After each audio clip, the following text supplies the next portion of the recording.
Welcome back to Spotlight. I'm your host, Jay Mornett. I'm joined now by Michelle Hickey and Jody Trendler, co-founders of the Resiliency Institute. So welcome to the set. Thank you. We're excited to hear about this because this is something new, although it's not a new organization. So I'm just going to start by saying, what is it? What do you do? What's the mission? Well, the Resiliency Institute we started 5 years ago. And how it came about was after I had taken a permaculture design certification course back in 2012.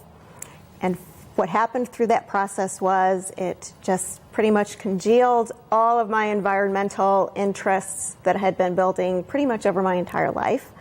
So after I came back from that, I was all excited and enthusiastic. I'm like, okay, I have to bring this back to Naperville, so how am I going to do it? So I got home and I was like, okay. Michelle came to mind because over the past decade of doing environmental work together, it's like our paths had crossed several times through working with solar organizations, through the renewable cities, renewable energy programs, zero waste programs, all different types of programs. It's like, okay, she just keeps popping up. Like, well, she has the interest and knows what to do. So I approached her. I was like, Michelle, we need to do this. So she's like, okay, let's do it.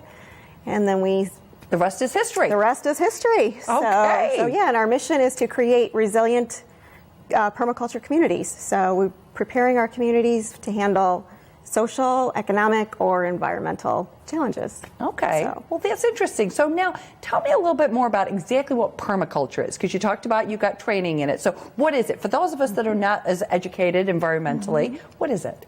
A bit of a complex idea. It's a tool. It's a design tool. It helps us design landscapes, lifestyles, and communities.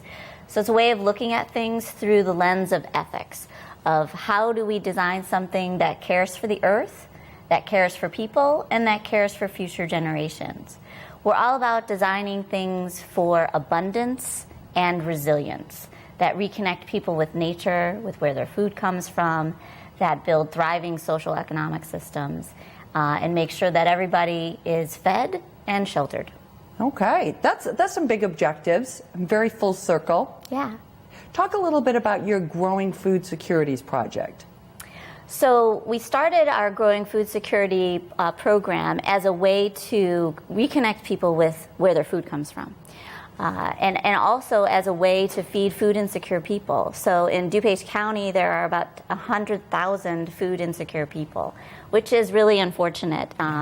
So we believe that food should be free and publicly available, and these growing food security projects provide that.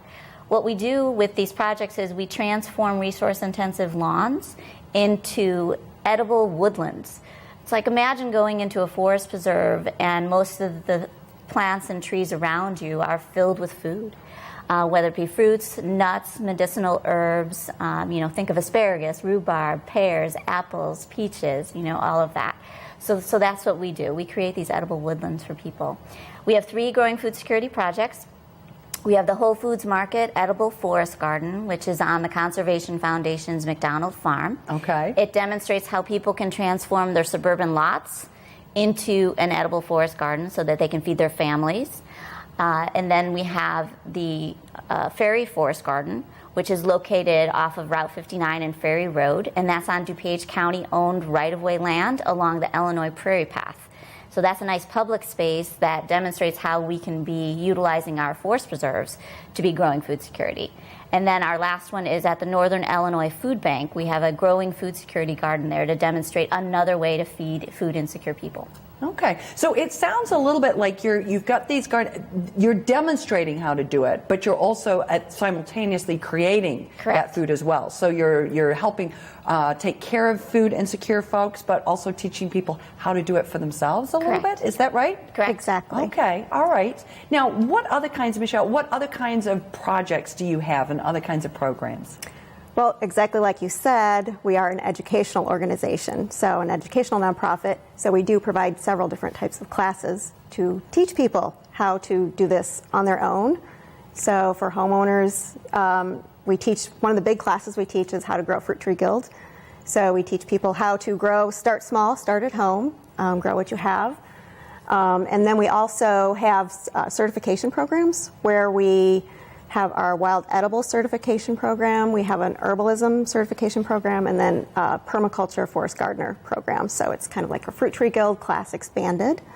And then we also have various make and take type classes. So those are the reskilling type classes that we've forgotten or haven't been passed down over our most recent generations.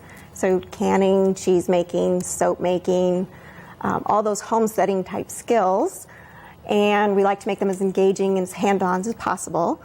And then we also have, what's really fun this year that we've started this year is our walk and learn classes. So there's 5 different varieties of those. So plant ID, learn herbal plants, learn edible plants.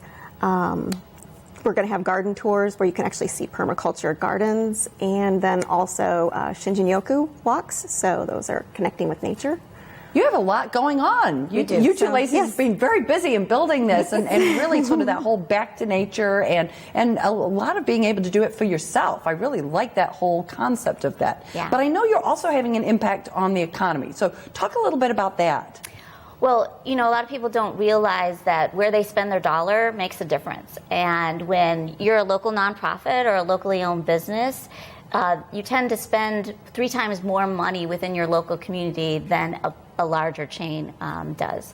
So we, as a local nonprofit, we are hiring people from our local community. We bank at a local credit union.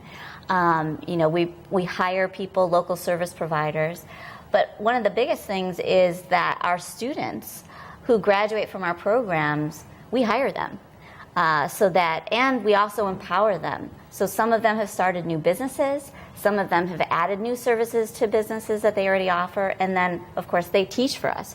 So we currently have 2 of our graduates leading walk and learns, and then 2 of our graduates teaching classes for us.